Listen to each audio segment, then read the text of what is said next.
Estos son historias para no dormir.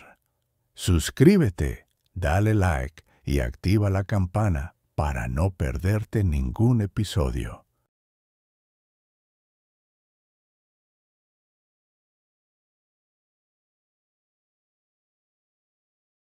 No debería haber cruzado el río.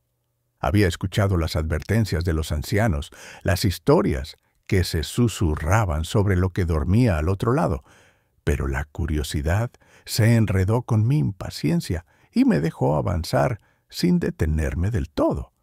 Vivía en Yaxá, una aldea pequeña donde cada gesto tenía un sentido antiguo. Mi padre tallaba máscaras ceremoniales, mi madre preparaba ofrendas de flores y maíz, y yo aprendía a leer los susurros del viento. Sin embargo, deseaba conocer más de lo que contaban en las sombras de la plaza, descubrir aquello que temía nombrar. Caminé hacia la orilla al atardecer. El agua helada me rozó los tobillos cuando crucé por las piedras planas, y el viento se detuvo en ese instante. Al otro lado, la vegetación era más espesa, con raíces que crecían como manos saliendo del suelo y árboles tan altos que absorbían la luz sin devolverla por completo. El aire olía a resina amarga y a tierra antigua, como si exhalara un aliento retenido durante siglos. Sentí el bosque respirar conmigo, un pulso tenue bajo mis pies, un latido que me invitaba a continuar. Encontré un claro donde las raíces formaban un círculo perfecto y en el centro una piedra blanca, lisa y colocada con intención. No había fuego, pero el olor a copal flotaba en el aire.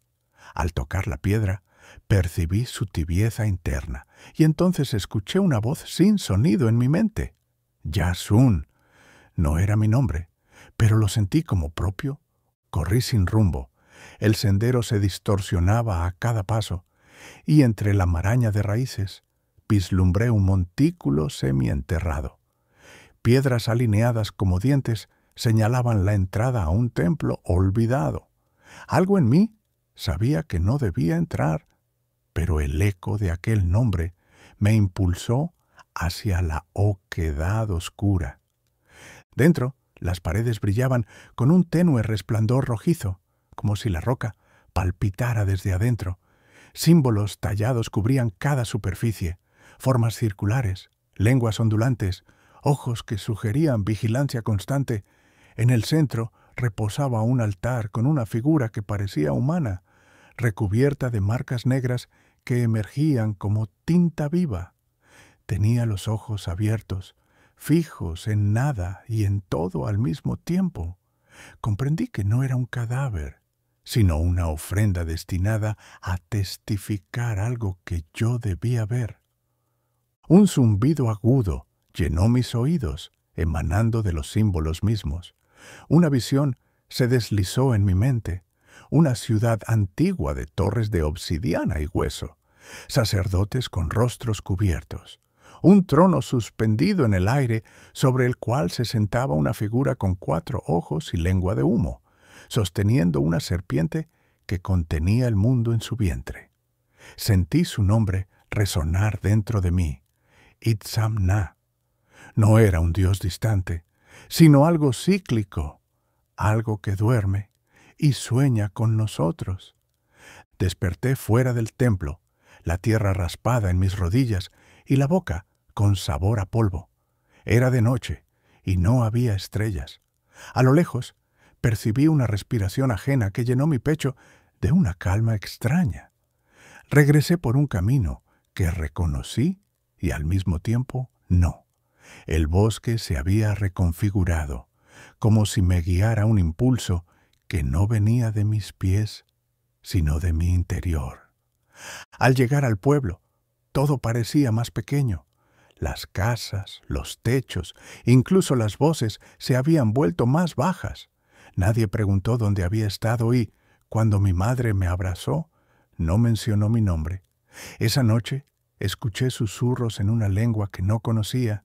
No era maya ni castellano, era anterior a las palabras que aprendí.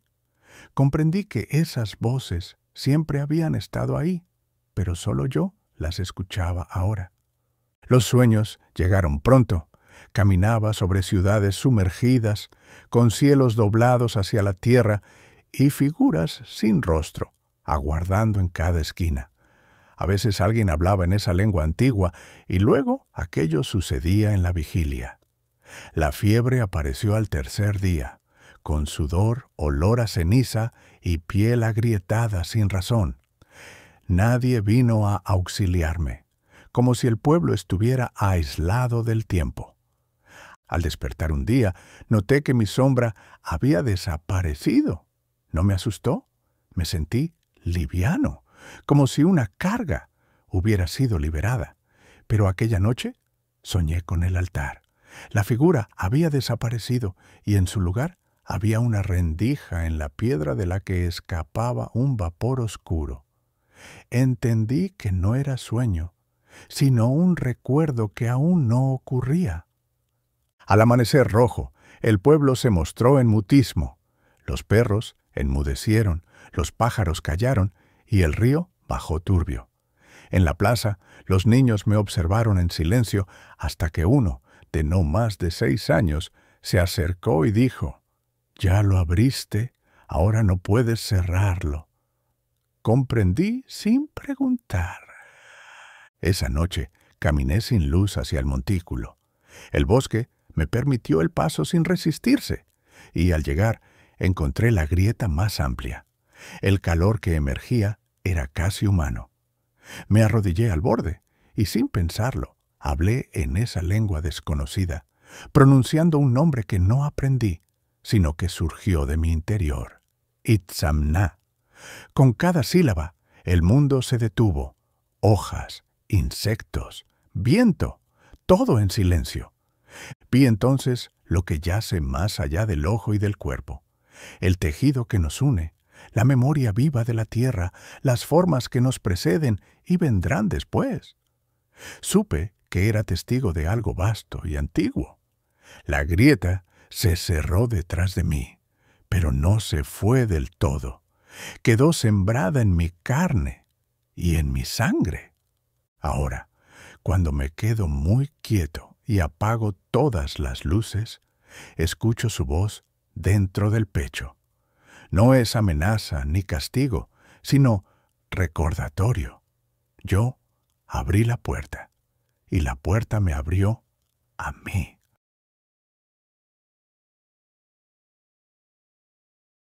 El carruaje avanzaba por un camino de tierra polvorienta.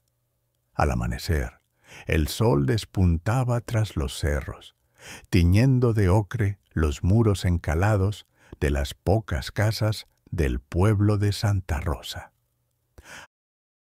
A los costados, campos de maguey y agave se extendían como mantos puntiagudos. El aire olía a tierra seca, a resina y a leña que aún quedaba de la hoguera nocturna.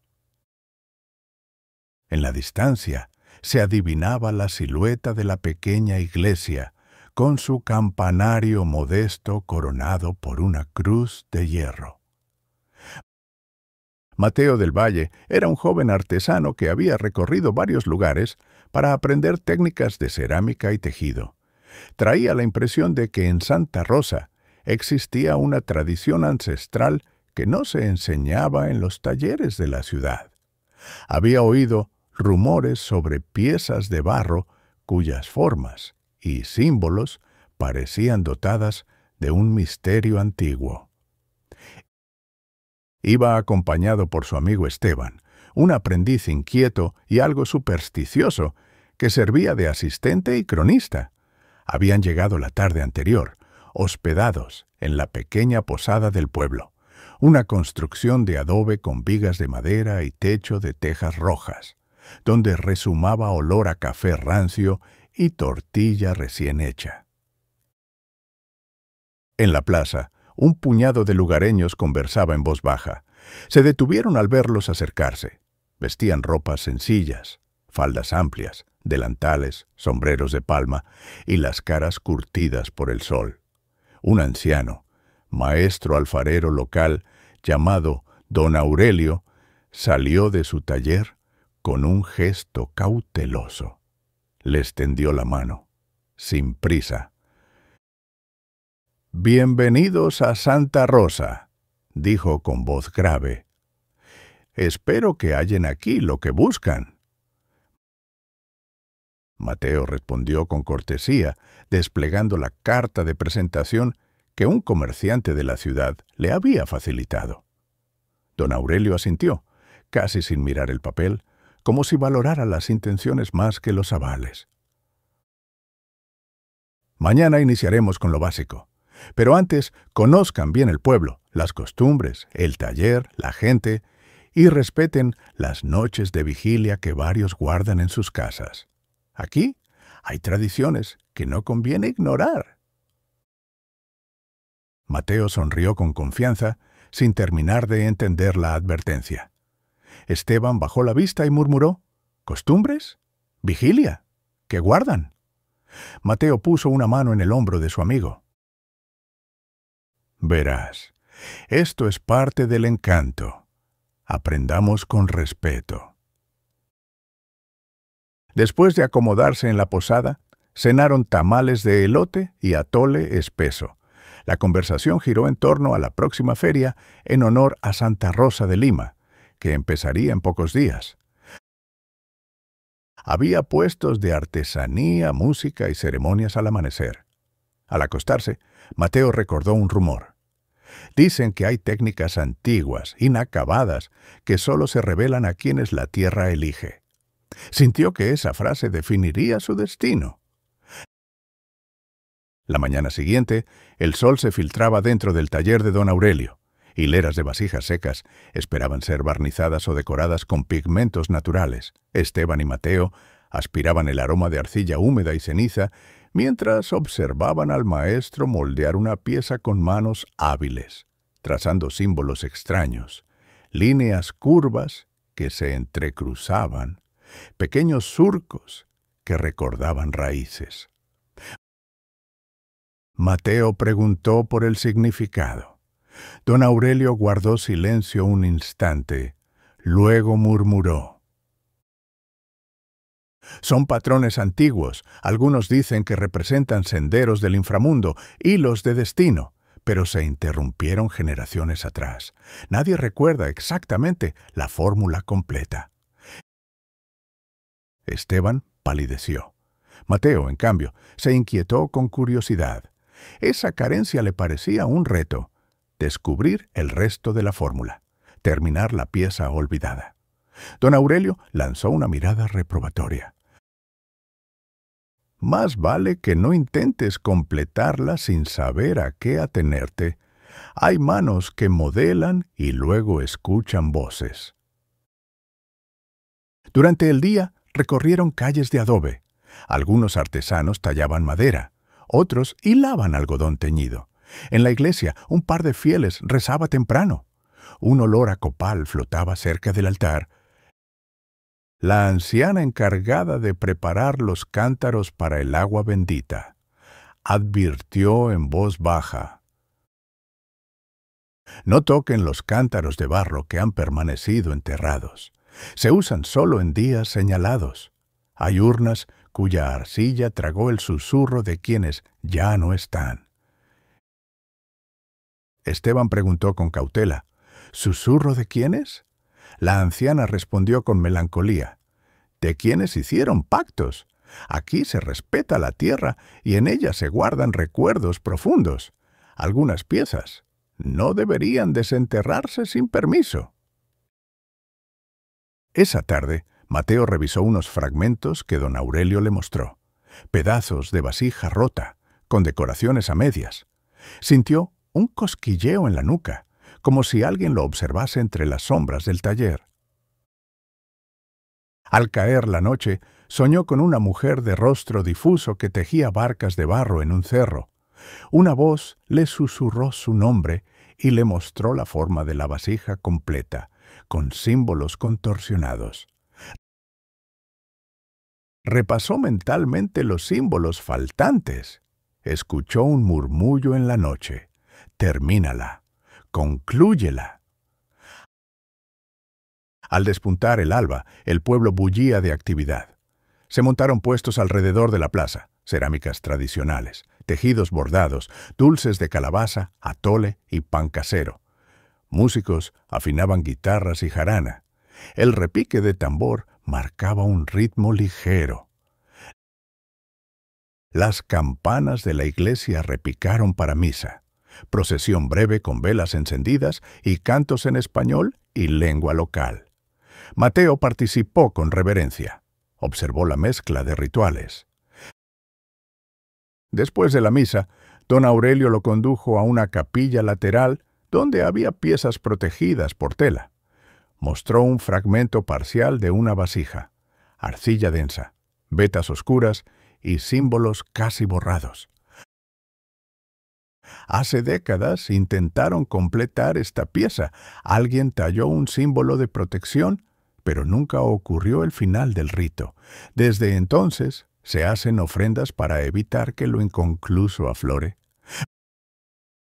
Mateo sostuvo el fragmento. Percibió un ligero escalofrío. La superficie parecía vibrar bajo sus dedos. Esteban lo observó. Mi abuelo dijo que quien intente terminar la pieza pierde la cordura o desaparece. Al caer la tarde, la feria mostró su lado amable. Risas, música, vendedores de maíz fermentado. Pero en rincones oscuros, artesanos intercambiaban miradas al aludir al rito inconcluso. Esa noche, la brisa trajo el canto de grillos y el rumor del viento entre magueyes.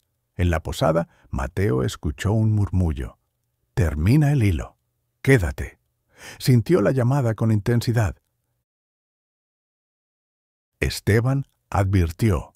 «No creo que debas hurgar en esto». Mateo, decidido, respondió. «Mañana en el taller replicaré el diseño». Al alba siguiente, el taller de don Aurelio parecía otro sitio. Haces de luz dorada y polvo danzando. Mateo colocó arcilla, ceniza de plantas consagradas, pigmentos de minerales y carbón quemado. Dibujó bocetos, trazos que recreaban símbolos incompletos. Cada línea lo consumía. Horas modelando, corrigiendo, comparando con el fragmento antiguo. Sus manos agrietadas y ojos cansados eran testigos de su obsesión. Dormía apenas, soñando la forma final. Esteban, alarmado, habló con don Aurelio. Mateo trabaja sin descanso y habla de voces. Don Aurelio respondió: ese fragmento no debe completarse, pero él persiste. Solo podemos advertirle. Si sigue, vendrán consecuencias. La anciana chamana encontró a Mateo en el cerro, junto a piedras con símbolos tallados.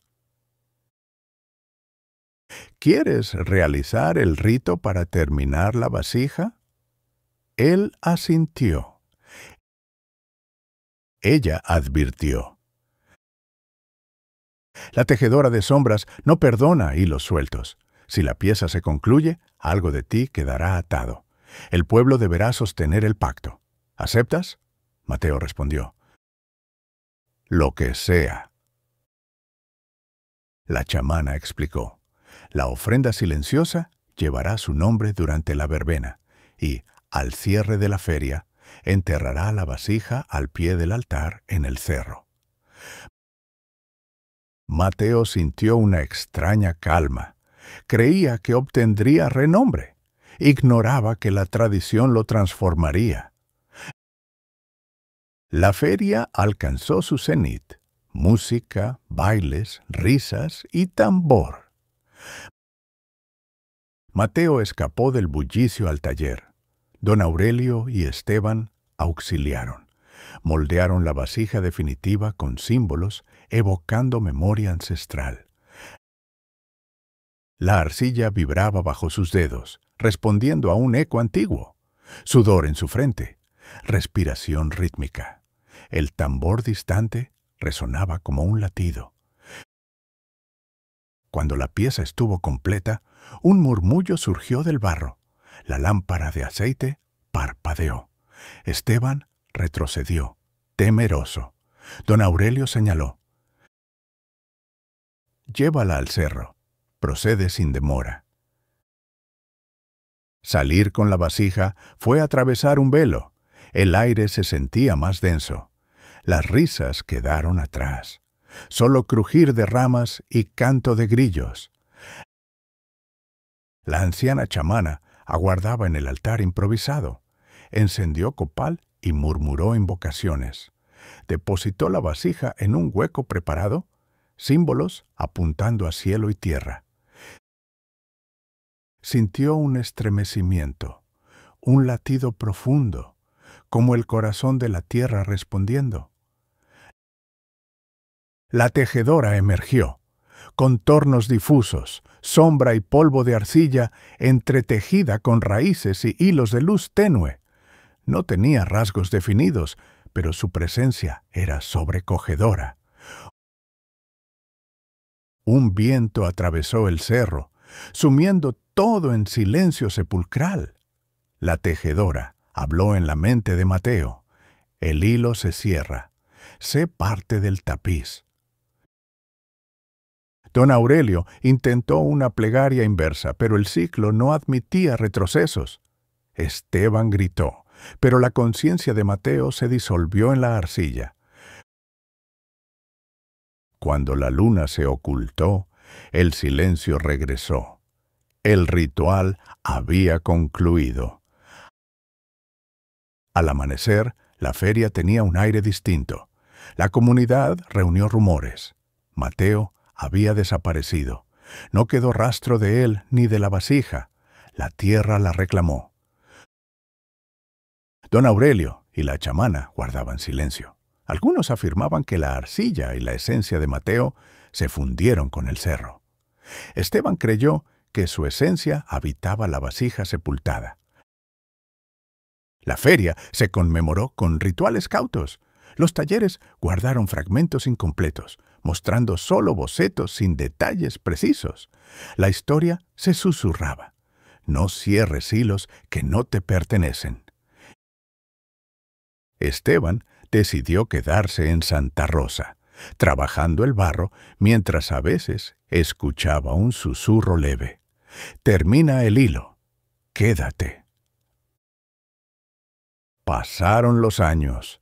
El pueblo de Santa Rosa mantuvo la feria, pero con precaución. Se contaba la historia del artesano que desapareció al completar la vasija olvidada.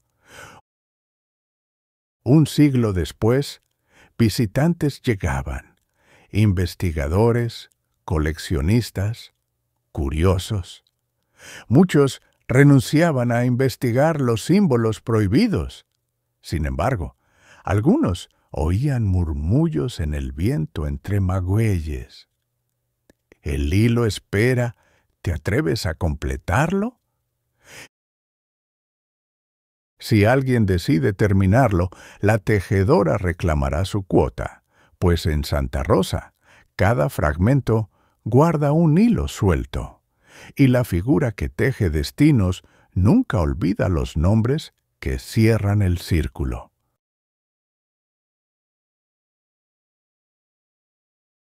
No debería haberme desviado del sendero. Lo sé ahora, mientras camino entre árboles interminables que parecen susurrar mi nombre con cada ráfaga de viento. La caminata comenzó como algo inofensivo, un descanso de la ciudad, una excursión de fin de semana a un parque natural del que había leído en un foro de senderismo. Todo estaba perfectamente planificado. Tenía el mapa, el GPS, provisiones para 2 días. Incluso le dejé a mi hermana un mensaje de voz, diciéndole por qué zona estaría. Pero a mitad de camino encontré una bifurcación no señalada en el mapa. Una antigua señal de madera apuntaba hacia un sendero angosto, cubierto de hojas secas. con letras talladas casi ilegibles. Camino de las Voces.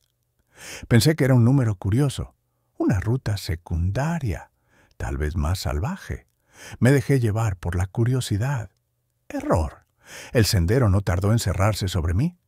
Primero desaparecieron las marcas de pintura en los troncos. Luego, el GPS empezó a fallar, mostrándome que caminaba en círculos.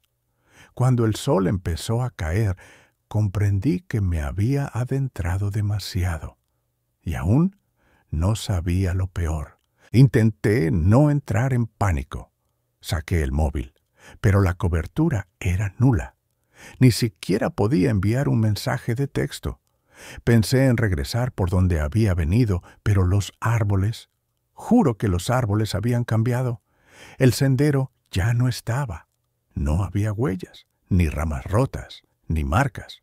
Solo bosque, oscuro, húmedo, silencioso. Demasiado silencioso. Encendí la linterna frontal. Su haz de luz recortaba sombras que parecían moverse apenas las dejaba de iluminar. Empecé a avanzar sin rumbo claro, confiando en que tarde o temprano encontraría algo familiar. Pero no fue así. Lo único que encontré fue una cabaña, vieja, desmoronada, oculta entre los pinos, como si el bosque la hubiera intentado tragar con el tiempo. Lo extraño fue que tenía luz, una luz tenue escapando entre las rendijas de la puerta mal cerrada. Y lo más inquietante, no había señales de electricidad en kilómetros. Golpeé. Nadie respondió. Volví a golpear. Silencio. Entonces la puerta se abrió sola, chirriando como si algo dentro me invitara a pasar. Y entré. El interior olía a humedad, madera podrida y algo más, algo metálico, como óxido o sangre. La luz provenía de una lámpara de aceite encendida sobre una mesa al fondo. La llama parpadeaba débilmente, como si acabara de ser encendida. Me acerqué con cautela, sintiendo que cada paso que daba pesaba más que el anterior. Había una silla junto a la mesa. Encima, una libreta abierta con una página escrita a mano. No pude evitar leerla. Si has llegado hasta aquí, ya es tarde. No confíes en los caminos. No mires detrás de ti. Nunca vuelvas sobre tus pasos. Escucharás cosas que no están ahí. Pero si respondes, te escucharán también. Sentí un nudo en el estómago. Me di la vuelta. Nada. Nadie. Pero entonces lo escuché. Un susurro, débil, en el mismo tono de alguien hablando detrás de una pared, como si viniera de dentro de la cabaña, pero no desde una dirección concreta. Decía mi nombre. Mi nombre. Grité, pero solo el eco me respondió. Y luego, como si el bosque quisiera sellar mi destino, las luces de la lámpara parpadearon 3 veces y se apagaron. La oscuridad fue total. Ni siquiera la tenue luz lunar atravesaba las rendijas de esa cabaña. Me quedé inmóvil unos segundos, respirando rápido, tratando de escuchar algo que me ayudara a entender qué estaba pasando. Pero solo se oía eso, mi respiración, hasta que paré para no hacer ruido. Y seguí escuchando respiración, una más profunda, más pesada, cerca, muy cerca. Mi cuerpo reaccionó antes que mi mente. Salí corriendo a ciegas, tropezando con lo que fuera que había a mi paso. Oí una silla volcarse, algo romperse, y luego sentí la puerta al tacto. La abrí de golpe y volví a estar afuera, jadeando, temblando. No miré atrás. No quise comprobar qué era eso. Corrí sin dirección, pero esta vez el bosque no era el mismo. Los árboles se apretaban más. El suelo ya no era tierra firme, sino una especie de barro espeso que me hacía hundirme levemente a cada paso. No sabía cuánto tiempo estuve corriendo. Podrían haber sido minutos o 1 hora. El bosque parecía infinito, pero algo cambió. Frente a mí, de repente, el bosque se abría en un claro. En medio, un círculo de piedras, como un antiguo altar, y sobre las piedras, colgando de una rama torcida, un objeto. Mi mochila, la misma que había perdido al principio, colgando como si alguien la hubiera dejado allí para que la encontrara.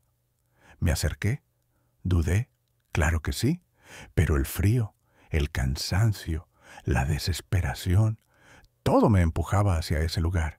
Cuando estiré la mano para tocarla, sentí algo detrás. No lo vi, lo sentí, como una figura alta, inmóvil, oscura. No respiraba, no se movía, pero estaba ahí. Me giré lentamente, no había nada, pero en mi mochila ya no estaban mis cosas. Solo una nota, papel amarillo, arrugado, escrito con lo que parecía carbón. Estás caminando en círculos. Cada vuelta te lleva más adentro. Ya no estás en el bosque está en ti. Y entonces lo supe. No había camino de vuelta. Avancé con cautela más allá del claro. El aire se tornó más frío, como si el bosque hubiera encerrado toda la humedad en un manto helado. Mis pies hundiéndose en la tierra húmeda recordaban cada paso que di desde que me adentré en aquel sendero maldito. El silencio era extraño. En otras rutas de la montaña habría escuchado insectos, aves nocturnas o el rumor del viento entre las copas.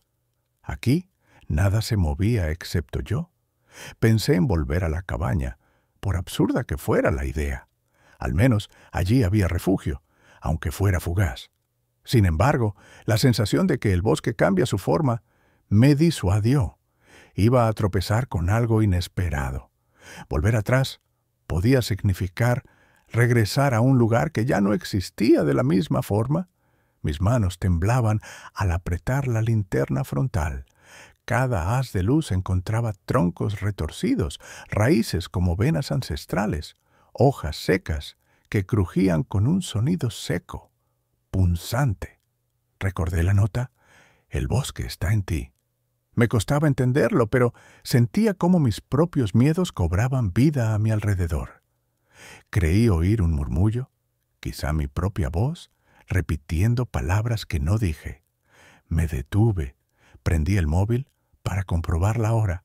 Apenas si había pasado una hora desde que leí la advertencia, pero mi sentido del tiempo se había diluido. El cansancio y la tensión me nublaban la mente. Cada sombra fugaz parecía una silueta que se alejaba, pero al girarme no había nada. Continué caminando, consciente de que cada paso podía ser un error. A lo lejos, entre los árboles oscuros, vislumbré una luz. No era la tenue llama de la cabaña, sino un resplandor pálido como una linterna o una hoguera muy pequeña. Me acerqué con la esperanza de encontrar a alguien que supiese la ruta de salida. Al aproximarme, la luz desapareció. No vi a nadie, pero hallé rastros en el suelo, huellas borrosas. No parecían humanas. Tal vez las dejé yo en un estado de semicaos mental, o acaso algo más caminó junto a mí sin que lo advirtiera. Las huellas se perdían entre raíces y pantanos pequeños. No discerní dirección clara. Sentí un escalofrío que no venía del frío.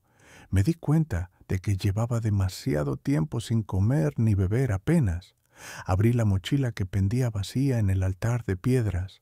Solo quedaba algo de agua tibia y un trozo de pan. Tomé pequeñas mordidas, sabiendo que era necesario, pero el sabor me pareció amargo. Mientras comía, contemplé el claro. El círculo de piedras parecía un refugio extraño, pero no ofrecía camino de salida. En el centro, el objeto que colgaba de la rama, mi mochila, ya no estaba. Inexplicablemente desapareció. Quizá alguien la había movido, o la noche había tomado la forma de mis sueños. Reanudar la marcha fue difícil. Cada paso me daba la impresión de retroceder hacia el mismo punto. El bosque parecía un laberinto que remoldeaba sus distancias y sus ángulos. Pronto noté un sonido bajo, como un tamborileo sordo, quizás mi pulso latiendo en los oídos, o un golpe rítmico procedente de algún lugar profundo en la vegetación.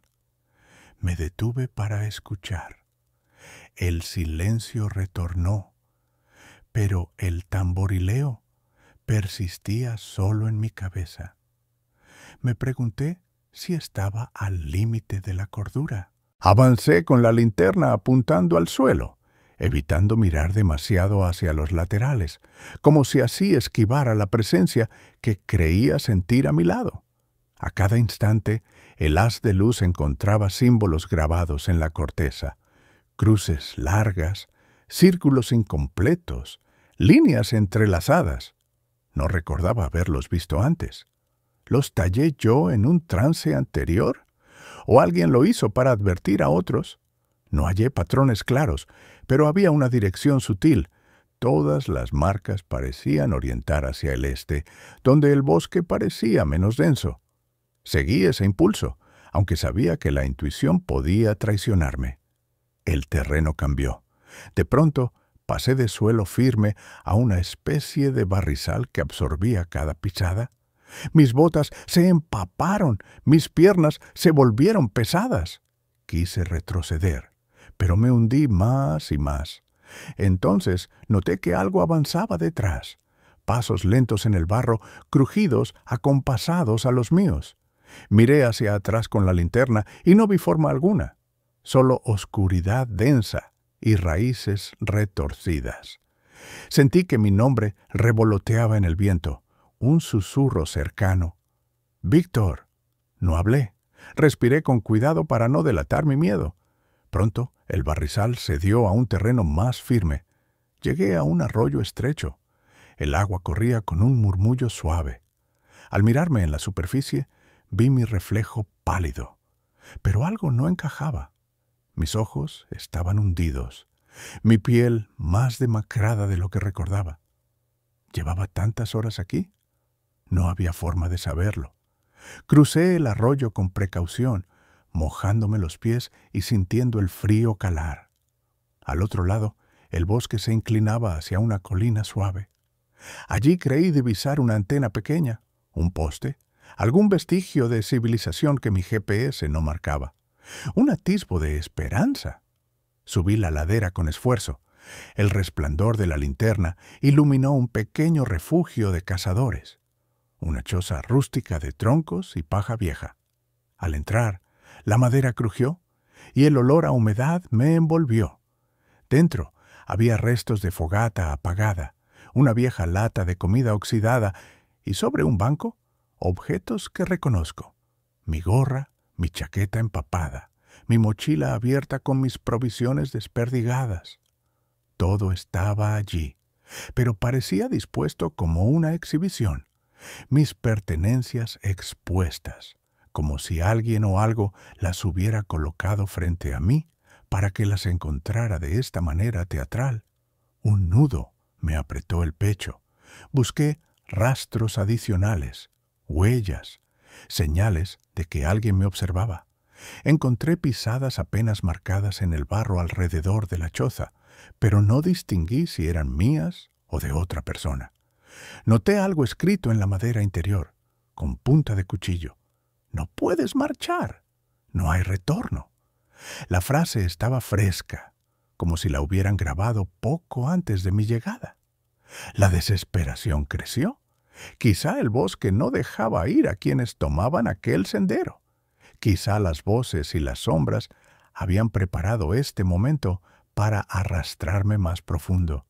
Salí de la choza con el corazón latiente, la esperanza rota. Miré hacia el cielo, esperando ver estrellas, luna o cualquier referencia. Pero el dosel de ramas era tan espeso que apenas dejaba pasar un rayo tenue. Comprendí que mi rumbo estaba condenado. No quedaban puntos de orientación fiables. El bosque se cerraba en mí, y mi mente vacilaba entre la realidad y una pesadilla incesante. Decidí avanzar más, aunque sabía que solo me llevaba hacia la muerte. Mi cuerpo pedía descanso, pero la mente me ordenaba no detenerme, como si un instinto ancestral supiera que sentado en un lugar sin rumbo era más fácil sucumbir. Así que caminé, con pasos torpes y pesados. Cada vez que mi linterna alumbraba un árbol, creía ver una figura fugaz tras él, pero al acercarme no encontraba nada. El pulso me retumbaba en los oídos. Imaginé escuchar risas lejanas, ecos de alguien siguiendo mis pasos. Mi voz resonó en un grito ahogado. ¿Quién está ahí? Solo obtuve silencio, roto por un crujido que me pareció demasiado cercano. Con la sensación de peligro inminente, me adentré en un tramo donde los pinos eran más altos y el suelo estaba cubierto de agujas que amortiguaban mis pisadas. Allí, al encender la linterna de nuevo, vi ante mí una figura, humana, o casi. Vestía ropas desgarradas, su piel pálida y húmeda, los ojos vacíos, fijos en mí. No gritó, no se movió, pero su sola presencia me heló la sangre. Retrocedí aterrorizado. Tropecé. Al caer, arrastré la linterna. Su luz osciló, y al iluminar de nuevo, vi que la figura había desaparecido. Quizá un reflejo de mi mente, o un habitante real de aquel bosque siniestro. Me levanté con esfuerzo, consciente de que quedaba poco. El aire era más denso, la oscuridad más cerrada. Cada paso me llevaba a un final inevitable. Comprendí que aquel sendero de curiosidad había sido una trampa. El bosque reclamaba a los que lo desafiaban y transformaba su silencio en condena. Di un último vistazo al entorno. No había salida visible, no había refugio, salvo la muerte que se aproximaba. Mis fuerzas flaqueaban. Sentí la fatiga extrema. Me apoyé en un tronco. Respiré con dificultad. Cerré los ojos por un instante y en ese breve lapso creí escuchar mi nombre susurrado por el viento. Víctor. Supe entonces que el bosque me reclamaba. Abrí los ojos y continué, arrastrando un pie tras otro, sin esperanza ya de ver el amanecer. El sendero, si es que aún existía, se disolvía ante mis ojos.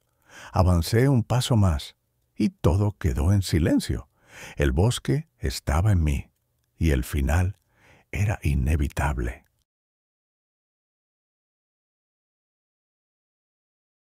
La tierra estaba reseca, cuarteada como piel vieja.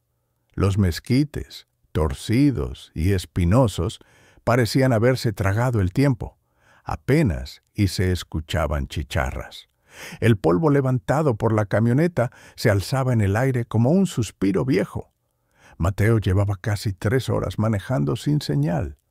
Al lado suyo, su primo Julián masticaba semillas de calabaza con calma, mirando por la ventana abierta. «Aquí no ha pasado nadie en años, güey», murmuró Julián, escupiendo una cáscara. «Tu tío dejó este rancho pudriéndose». «Pues ahora es mío», respondió Mateo, apretando el volante, «y voy a venderlo en cuanto pueda». El rancho El Venado estaba a las afueras de Ojo Caliente, Zacatecas, una extensión enorme de terreno seco, con corrales oxidados y un par de construcciones principales. La casa grande, que había sido de su tío Emilio, y una cabaña de piedra más vieja que todo lo demás, apartada entre los mezquites, casi tocando el cerro. Esa cabaña era la razón por la que su madre le había dicho que no viniera. «Déjalo así, mijo», le había dicho por teléfono. Ese lugar ya dio lo que tenía que dar. Emilio se quedó allá por necio. Mateo no creía en cosas raras. Trabajaba en bienes raíces en Aguascalientes y lo único que veía eran números. Si lograba limpiar el terreno, tal vez ponerle paneles solares o rentarlo para turismo, podría sacarle algo. Cuando llegaron al portón oxidado, Julián bajó a empujarlo. Las bisagras chillaron como si se quejaran por ser despertadas. «No me late este lugar, cabrón», dijo Julián al volver a subir. «Está como estancado, como si algo no quisiera que uno llegue». Mateo no respondió, pero también lo había sentido. Ese silencio espeso, como si el rancho estuviera conteniendo el aliento. La casa principal estaba cerrada con candado. Adentro olía a humedad, orina de ratón y madera podrida. Había fotografías viejas en las paredes, algunas borrosas por el sol. El rostro de su tío lo miraba desde una enmarcada, con ojos hundidos y un gesto rígido. Durmieron la primera noche ahí, entre colchones duros y el zumbido de mosquitos. Julián no dejaba de moverse. ¿Oyes eso? ¿Qué? Como si alguien caminara afuera. Mateo se levantó a asomarse. No había nadie, solo el viento y los crujidos de la madera vieja. Seguro fue un coyote, dijo, pero su voz no sonó convencida. Al segundo día, comenzaron a explorar. Julián se encargó de revisar el sistema de agua. Mateo fue hacia el lado norte, donde recordaba que su tío decía que había un pozo seco. Lo encontró rodeado por piedras negras y ramas de mezquite. Pero lo que le llamó la atención no fue el pozo, sino la cabaña a unos 100 metros, al borde de una pendiente suave. La piedra era oscura, rugosa, y el techo parecía hecho con ramas entretejidas. Una cerca de alambre la rodeaba, vieja, con pedazos de trapo amarrados. Había una cruz clavada en el suelo, oxidada, y varias gallinas secas colgando de los postes, como si alguien las hubiera puesto ahí de ofrenda. Mateo sintió un escalofrío. No era miedo exactamente, sino algo más primitivo. Como cuando uno entra sin permiso a una casa ajena. Al volver a la casa, se lo contó a Julián. «Ni se te ocurra meterte ahí», le dijo su primo, serio. «Esa cabaña es más vieja que el rancho. Hasta los viejos decían que estaba maldita. ¿Y tú crees en eso?» «No sé si creo, pero respeto. Y nadie cuerdo pone gallinas muertas en una cerca por diversión». Por la noche, los perros ladraban a lo lejos. El viento arrastraba un olor raro, como a tierra mojada, pero no llovía. Mateo despertó a las 3:30, sudando. Creía haber oído algo, como un canto, muy bajito, en un idioma que no conocía. Salió con la linterna. El haz de luz cortaba la oscuridad como un cuchillo ciego. Caminó hacia el patio. El canto cesó. Se giró lentamente. Ahí, a lo lejos, donde comenzaban los mezquites, la cabaña. Una de las trapos de la cerca ondeaba suavemente, aunque no había viento. Al tercer día, Julián se negó a seguir trabajando. «Anoche vi algo», dijo, con los ojos rojos de no dormir. «Estaba entre los árboles, mirándome. Era una mujer, creo, pero no tenía cara, como si le hubieran borrado la cabeza». Mateo se burló, pero su voz temblaba. «Ya estás alucinando». «No, cabrón, y no soy el único. Pregúntale a los trabajadores que tu tío trató de traer. Ninguno duró aquí. Uno se perdió por esa zona, la de la cabaña». Mateo decidió ir por su cuenta. Llevaba una cámara para documentar el lugar, pensando que quizá podría justificar su precio al mostrar lo pintoresco del sitio. Pero cuando se acercó de nuevo a la cerca, sintió cómo le temblaban las piernas. Había huellas, pequeñas, desnudas, como de un niño, o algo peor. Y un símbolo pintado con cal. Era una espiral doble, cruzado con una línea en medio. Sintió que algo lo observaba desde adentro. La puerta de la cabaña estaba cerrada, pero había un hueco por el que parecía salir un olor rancio, húmedo, como carne enterrada demasiado tiempo. No entró. Todavía no. Mateo no durmió bien esa noche. Soñó con una puerta de madera agrietada, igual a la de la cabaña, y con una voz detrás que repetía su nombre con insistencia, como un susurro grave que rebotaba en las paredes de su cráneo. «¡Mateo! ¡Mateo!», despertó bañado en sudor. El canto ya no era un eco lejano. Lo escuchaba claro, aunque no sabía de dónde venía. Julián dormía, roncando como si no oyera nada. Pero Mateo sabía que no era un sueño cualquiera. La cabaña lo estaba llamando. Durante el desayuno, Julián le habló mientras calentaba café en una olla vieja. ¿Tú sabías que tu tío Emilio vivía aquí solo desde hace años? Preguntó. Los del pueblo dicen que hablaba solo, que entraba a esa cabaña y salía con la ropa llena de tierra y la mirada ida. Mateo lo ignoró. Tenía la cámara sobre la mesa, revisando las fotos que tomó cerca de la cabaña, pero algo estaba mal. En una de las imágenes, junto al poste con los trapos colgando, había una sombra. No una silueta, sino una sombra extendida, como si algo grande y flaco se hubiera asomado desde la esquina de la construcción. Mateo amplió la imagen. No se veía del todo claro, pero la sombra tenía una forma extraña, alargada, inhumana. «Debe ser un error», murmuró. «¿Qué dijiste?» «Nada». Ese mismo día, Mateo volvió solo a la cabaña. El canto era más fuerte. Ya no era un murmullo vago. Era una melodía extraña, sin ritmo, hecha de palabras que parecían arrastradas por siglos de polvo. La puerta crujió al empujarla. No estaba cerrada con llave. Adentro, el aire era más frío que afuera, como si el tiempo no hubiera entrado desde hacía décadas. Las paredes estaban cubiertas de símbolos pintados con cal, ceniza y algo que parecía sangre seca.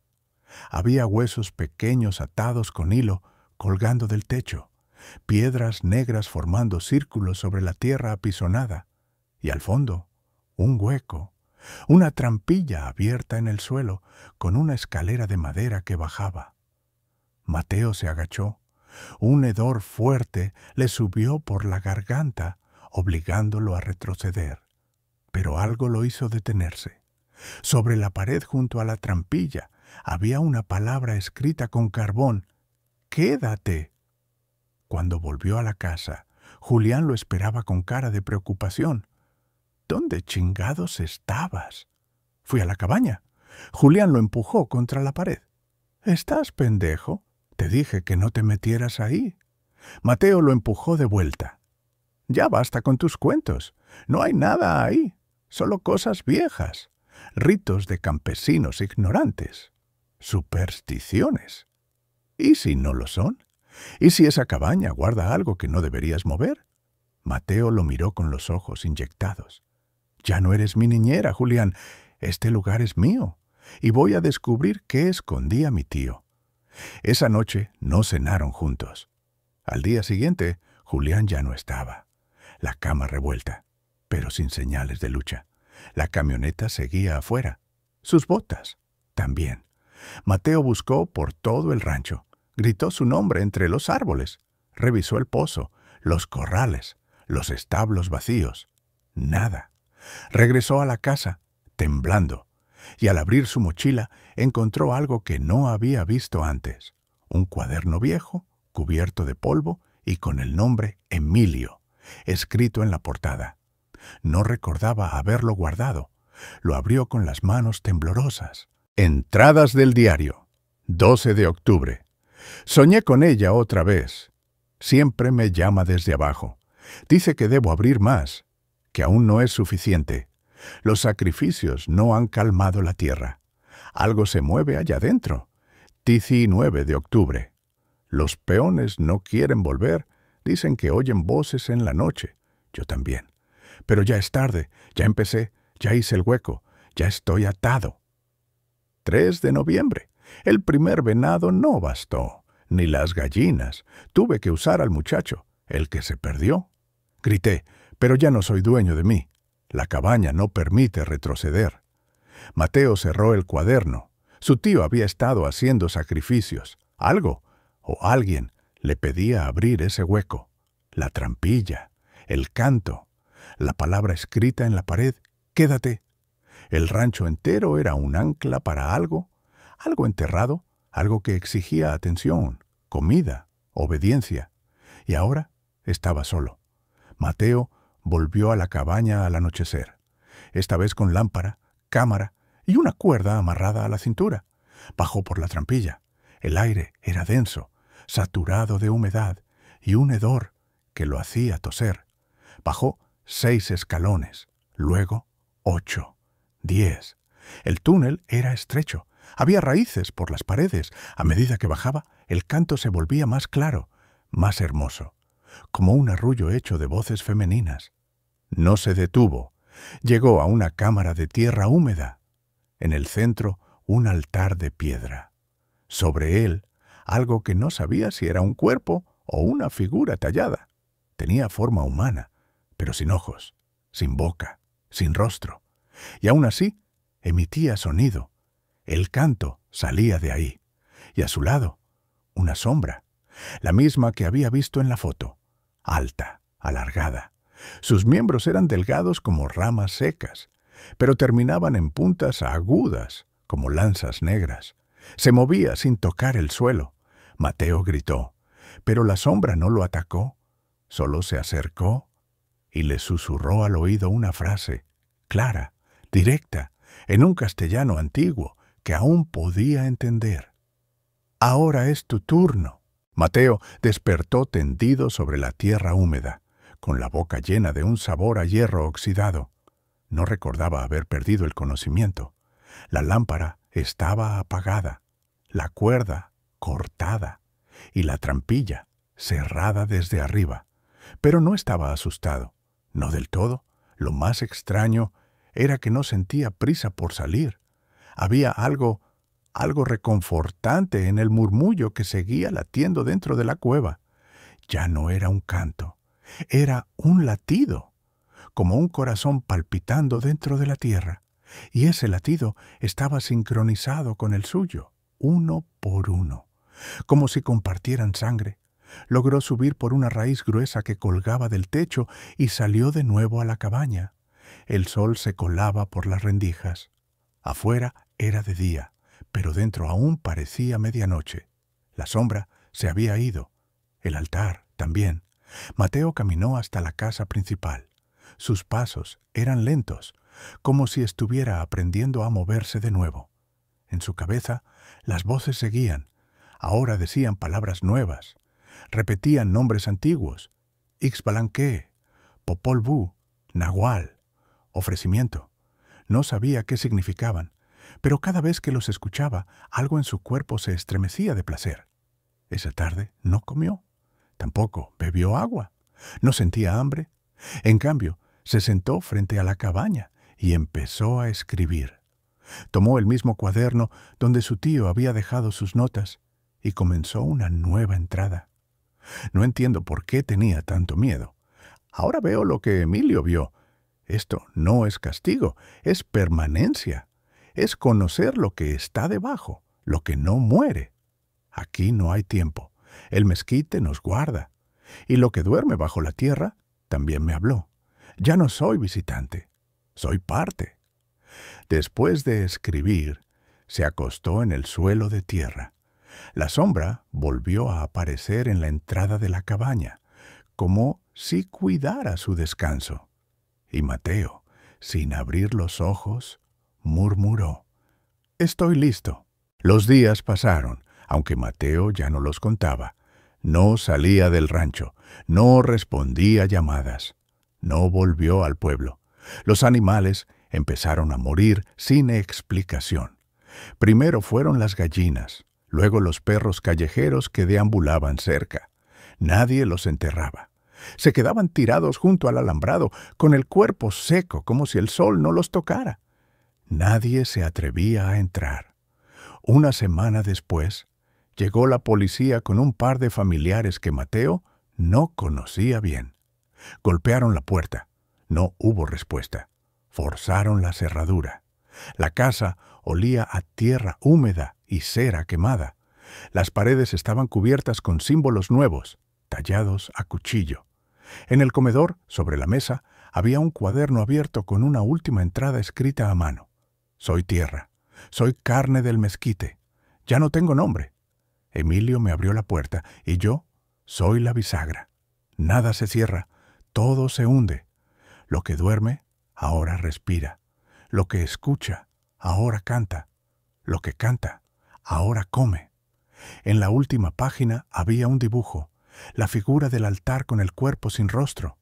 Abajo, una palabra en tinta negra: «Siembra». La policía no encontró a Mateo, ni a Julián, ni señales claras de dónde fueron. Lo único que hallaron fue una cuerda cortada cerca del pozo, huellas descalzas por todo el rancho y una cabaña clausurada con cadenas oxidadas, que, según los registros antiguos, nunca había existido. Ningún plano, ningún contrato, ningún registro de construcción. Solo tierra, tierra agrietada por raíces de mezquite. Cada año, cerca del equinoccio, los habitantes del pueblo dicen escuchar un canto suave que viene desde el cerro, un canto sin palabras, un canto de huesos. Y los que se acercan demasiado al rancho, porque la verja ya no existe y los límites están borrados, dicen que el viento cambia cuando cruzas cierto punto. Ya no es viento, es un aliento, un susurro con nombre. Y si te detienes a escuchar, juras oírlo decir, quédate. Pasaron 3 años. La propiedad fue embargada por el municipio de Xochitonalco. Nadie quiso comprarla. Se habló de convertirla en campo experimental para una universidad agrícola, pero el proyecto fue abandonado tras el primer reconocimiento de terreno. Los estudiantes que entraron al rancho se enfermaron la misma noche. Vómito negro, fiebres altísimas. Un muchacho terminó arrancándose las uñas con los dientes. Después de eso, nadie volvió, hasta que llegó Erika, una fotógrafa de Ciudad de México interesada en registrar ruinas rurales. Había escuchado leyendas sobre el rancho, pero pensó que eran puro folclor local. Acampó sola, montó su tienda junto a la vieja cisterna con la cámara colgando del cuello. Todo parecía normal, hasta que, en la segunda noche, notó que sus grabaciones de audio tenían interferencias raras, un zumbido grave, como un gemido enterrado. Revisó sus fotos. En 3 de ellas, justo a la orilla del encuadre, algo borroso asomaba detrás de un árbol, como una figura delgada, alargada, observándola desde la distancia. Esa noche, mientras editaba sus archivos junto al fuego, escuchó que alguien, o algo, silbaba desde el otro lado del mezquite más viejo. Una melodía quebrada, pero constante, y con una voz seca, como si la tierra misma hablara. Escuchó: «Erika, quédate». Su linterna parpadeó, y entonces, como si lo hubieran sembrado ahí desde siempre, vio frente a ella una construcción baja, de madera podrida y techo inclinado. Una cabaña, que hasta el día anterior no estaba ahí. ¿La historia terminó o apenas está comenzando?